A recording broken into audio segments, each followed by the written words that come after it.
Hello and welcome to Tech of the Month, BikeRadar's monthly look at some of the latest and greatest bike tech. This month we have some fast carbon wheels from Hunt, a new long travel, no kickback bike from Norco, an innovative rear rack from Tailfin, and some juicy tubeless tech from Muc-Off. And if you'd like to see more new bike tech like this in the future, don't forget to give this video a thumbs up and subscribe to our wonderful channel. Hunt's 54 Aerodynamicist Carbon Disc Wheelset is, as the name suggests, a set of carbon wheels with 54mm deep aero rims for disc brake bikes. Designed in conjunction with Hunt's engineering and product manager and all-around aerodynamics expert Luisa Grappone, the Aerodynamicist wheel range features trickle-down technology from Hunt's top-tier Limitless Aero Disc Wheelset at a more affordable price point of £899. That means a wide, blunted rim shape, though in this case the result is less extreme than on the Limitless wheelsets. The 54 Aerodynamicist wheelset features a hooked, tubeless ready rim with a 29mm external rim width and a 20mm internal rim width. The rims are aerodynamically optimised for 700x25 and 700x28 C-road tyres, though you can of course use any other tyre sizes if you want to. Our test set weighs in at 1,580 grams with tubeless rim tape installed, and tubeless valves and spare spokes are included in the box as standard. The hubs are Hunt's own and are fitted with EZO steel bearings, and as with many Hunt wheels, you can customise the wheel set at the point of purchase to match your axle size and the free hub to fit your bike's drivetrain. In terms of aerodynamics, Hunt claims its own wind tunnel testing showed that the 54 Aerodynamicist wheelset outperforms key competitors such as the DT Swiss ARC 1100 Die-Cut 48 and the ZIP 303 NSW by 0.4 and 0.96 watts respectively, though in fairness the rims on those wheels are a little shallower. Either way, that's clearly not a difference you'd be able to detect in the real world, but it is reassuring to know that these wheels should be in the right ballpark in terms of aero performance. I've been exclusively using these wheels on my Giant TCR for the past few months now, and I've been really impressed by how fast they are and how stable they are. They are around 180 grams heavier than the Giant SLR 142 wheelset which came as stock on my TCR, but I think the Hunt wheelset is noticeably faster, and I also think the deeper rims look really cool. Talking of the deeper rims though, the downside of that increased rim height is that you do need to pay a little bit more attention on windy days, as you will feel more of the wind on the front wheel. Realistically though, that's always going to be the case with rims as deep, and I wouldn't say it's a particularly big deal even for a lightweight rider like myself.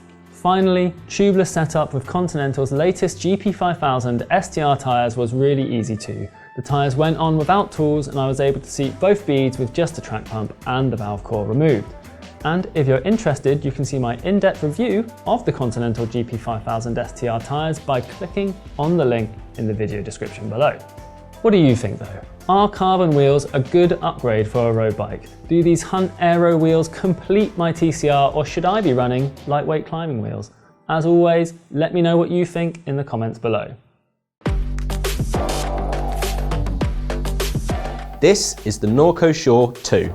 It's a long, slack, high pivot, 180mm travel serious shredder with a paint job to match, and it's marketed as Norco's Freeride / park bike. The term freeride was first coined by snowboarders, and it simply means riding without a set course, goals or rules on the natural terrain. With mountain bikes, it's essentially the same story, although in this case you can expect to find plenty of freeride lines at your local bike parks. These are typically courses that reveal a creative bicycle playground, where airtime and wooden features rule the hill, and line choice is plentiful. So freeride is essentially all about fun. And that's why this bike puts the biggest of grins on my face. It is the epitome of a Lairy but confident machine. That's if you can handle the fairly lofty weight of 18.26 kg. This honestly didn't faze me too much until I came across longer, steeper climbs. But yeah, that negative aside, let's look at the bike in a bit more detail. Oh my God! Felt you breathing on me. Norco has taken its multi-pivot, horse-link design and adapted it to provide a rearward axle path with a high main pivot, adding an idler pulley wheel to reduce pedal kickback and subsequent pedal-induced suspension bob. Its design gives the rear axle 13mm of rearward and upward movement when the bike is 105mm into its travel.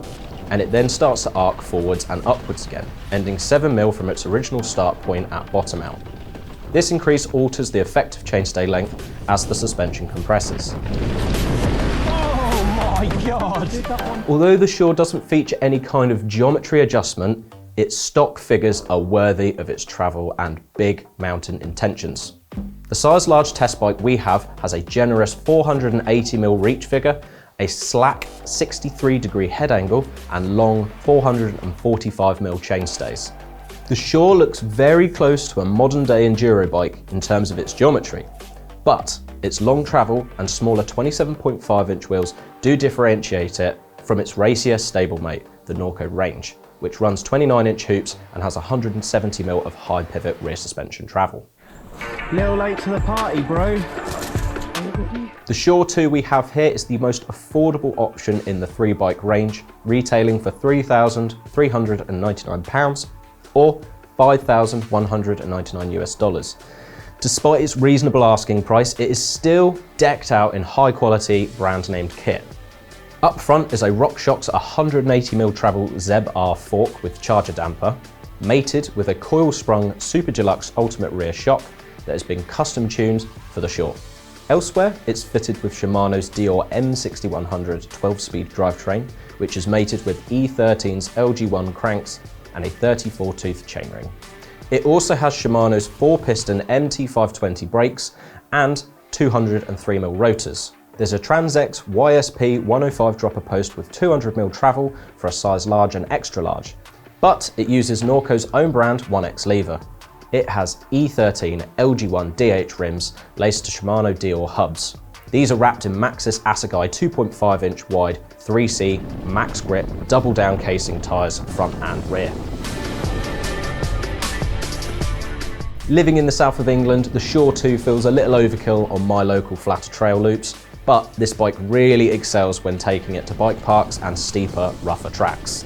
I was extremely pleased to see that by adding a little more air to the fork, reducing the sag and adding some rebound to both fork and shock, that this bike turns into a real poppy and playful machine on the more jump-focused trails, boosting air time and still remaining extremely comfortable on those heavy landings. And whether you love or loathe the colour scheme, it will almost always grab some attention from other riders while out on the trail. If you'd like to read more about this bike's setup and ride quality, then check out Alex Evans' full review in the link in the video description. But what about you? Would you rather something lighter with less travel? Or perhaps you'd like to see more brands like this tackle the bold colour schemes? Let us know your thoughts in the comments. So this is the AeroPack from Tailfin, and it's fitted to my Lauf True Grit long-term bike. Now, it's pretty obvious what it is. It's baggage for your bike, and it's for bikepacking, which is something I'm going to be doing quite a lot of in the next couple of months.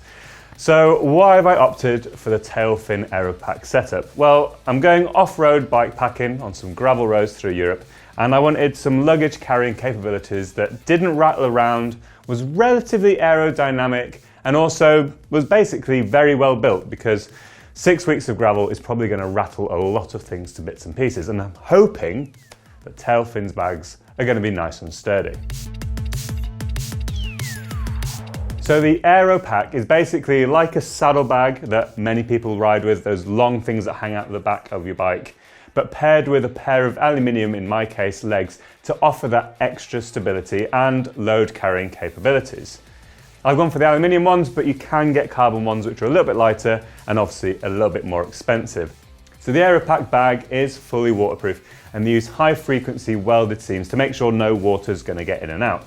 Now it has a roll top at the top which straps down, holding everything nice and secure and tight, with some compression straps on there to hold your luggage nice and secure.